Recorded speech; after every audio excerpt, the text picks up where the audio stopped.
Please stop putting aside investing because you don't think you have enough money or think it's very hard. Starting can be really simple and it will literally turn into one of the most rewarding things you'll ever do in your life, and I'm not exaggerating. The first thing I want to do is reassure you that investing isn't nearly as complicated as it seems. A lot of people think they need thousands of dollars before they can even think about investing. But that's just simply not true. Whether you have $100, $50, or even less, the important thing is that you have to get started. The hardest part of investing isn't making your first $1 million. It's actually investing your first dollar. I also want to encourage you not to be scared of investing. It's one of the best financial decisions you can make, and not even financial decision, it's one of the best decisions you'll ever make in your life. And although it may seem intimidating at first, it's much simpler than most people think. And investing has changed my perspective on money and the future, and it has done the same for millions of other people. It's not something reserved for only the wealthy, and it's available to anyone willing to be patient and consistent. Before explaining how to invest, let's first talk about what investing actually is and why it matters. Investing is simply putting your money to work instead of letting it sit in a bank account doing nothing. Over time, businesses grow, economies grow, and by owning investments, your money has the opportunity to grow alongside them. That growth becomes incredibly powerful because of something called compound interest. Think of compound interest like a snowball rolling down a hill. At first, it starts as a tiny snowflake and then it forms into a snowball and it barely grows. But as it gets bigger, however, it collects more snow every second because its surface area is constantly increasing. Eventually, the snowball becomes massive and its growth speeds up dramatically. Compound interest works the same way. At first, your money grows very slowly, but over time, your returns begin earning returns of their own, causing your investments to grow faster and faster. And instead of snow, you're actually growing your money and ultimately your future. That might sound hard to believe, so let me show you what compound interest actually looks like. If you invested just $100 every month for 35 years and earned an average market return of 10% annually, you would end up with about $380,000. Yes, yes, you heard that right. But if instead you invested $500 every month over those same 35 years, you would have about $1.9 million. You're almost a multimillionaire by then. These are simply examples that illustrate how small monthly investments can grow into significant amounts of money over time. You'll literally become a multimillionaire in one of them. Well, almost. I also want to emphasize that time is one of the biggest advantages an investor has. Starting with a small amount of money today is often far more valuable than waiting years until you think you actually have enough money. The amount matters much less than the habit of consistently investing over a long period of time. Investing is one of the most reliable ways ordinary people have built wealth over long periods of time and became millionaires, not by getting lucky, but by consistently investing year after year. While no investment can guarantee you will become a millionaire, history has shown that disciplined long-term investing has helped many people build significant wealth. Once again, I want to compare two people as an example for you. Person A starts investing at 20 years old and invests just $200 per month. Person B waits until they're 35 years old but invests $500 per month. That's more than twice as much. So assuming they both earn an average annual return of 10% by age 60, person A has invested about $96,000 of their own money, but they end up with around $1.2 million, while person B has invested about $150,000 of their own money, but end up with only around $664,000. So that's almost less than half. I want you to think about that for a second, because person B invested over $50,000 more of their own money and contributed more than twice as much every month, yet they still finished with over less than what the other person have.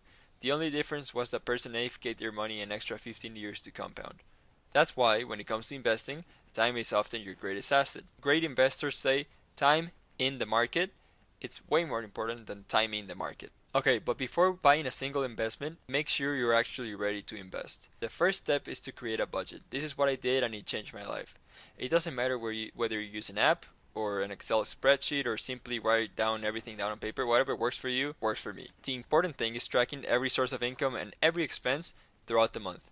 And then at the end of the month, you'll know exactly how much money came in and out and exactly where it went. If that month wasn't typical because you had an unusually high income or unexpected expenses, you have to repeat the process for another month or two until you have a realistic picture. Once you know your normal monthly income and expenses, then you can determine how much money you actually have available to invest and play around. Before investing that extra money, however, first look at whether you have high interest debt, especially credit card debt.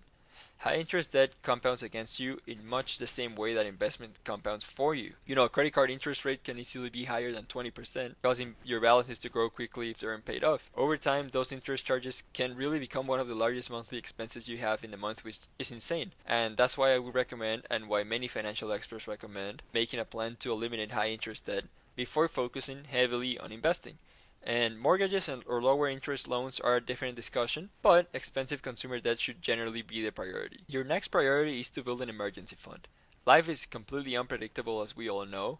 You know, things seem to happen at the worst possible times. People lose jobs, cars break down, you have medical bills that you need to pay, your tires, are flat and you need to replace them.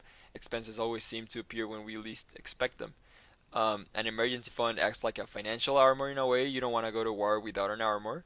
Instead of forcing you into credit card debt every time something unexpected happens, this emergency fund gives you a cushion that allows you to handle emergencies without disrupting your finances. A good goal is to save usually 3 to 6 months worth of living expenses, although everyone's situation is different. If you live with your parents, you might need less. So even if you start with 1 month's worth of expenses, continue building toward a larger safety net over time. And I really hope nothing bad happens to you, but this is life, and when something that you don't want to happen happens, I hope that you think of this video and are happy that you started building that emergency fund. I want to point out something really important, that is inflation. This emergency fund is just, you can't just have it sitting around in cash, because it slowly loses purchasing power over time because prices generally increase. Inflation. That's why I don't recommend keeping your emergency fund under a mattress or in a regular checking account if it can be avoided. Instead, try a high yield savings account, which is a much better place for it because it allows your money to remain accessible while earning interest that helps, offset that inflation. Once you have a budget, a plan for paying off high interest debt, and an emergency fund, you can finally determine how much money you have available to invest every month by looking at the budget. I'll use $100 as a simple example because it's an amount that I think many people can realistically save instead of thousands of dollars that some other people use, which it can be really unrealistic. Maybe that means skipping one weekend of unnecessary spending or cutting back on a few purchases each month. $100 can be very attainable. And the exact number isn't what matters. The important thing is just building the habit of investing consistently at first. So now it's time to open your account. I would choose a brokerage like Schwab or Fidelity, and then just go on their page and click open a brokerage account and just simply follow these steps. And once you have a brokerage account opened, it's finally time to make your first investment. If you're a complete beginner, I wouldn't worry about trying to pick the next Apple, Nvidia, or Tesla, or whatever stock. Instead, I would recommend starting with a low-cost index fund that tracks the S&P 500, which follows the 500 largest publicly traded companies in the United States. Some examples of those are VOO and SPY. And rather than betting on one company to succeed, you're investing in a large portion of the market, which gives you instant diversification and has historically been a successful long-term strategy. For many investors, think of it as, instead of buying just one fruit, you're buying an entire basket of fruits. That way you're just not betting on one fruit to win, you're betting on all of the fruits to win. The goal of your first investment isn't to get rich overnight. That's just simply impossible, but it's to start building the habit of investing and letting time work in your favor, as I told you before. And as you continue learning, you'll have, plenty of opportunities to explore other investments. But for now, just keeping it simple is one of the smartest things you can do. But even experienced investors will tell you that just buying a low-cost index fund is the thing that will give you the best returns over time. So once you've made your first investment, the next step is just simple. It's just keep investing. Wealth isn't built by investing once. It's just built by investing consistently month after month, year after year, really building that skill. And whether you can invest $100, $200, or $500 each month, or however much you want, the amount matters far less right now than your consistency.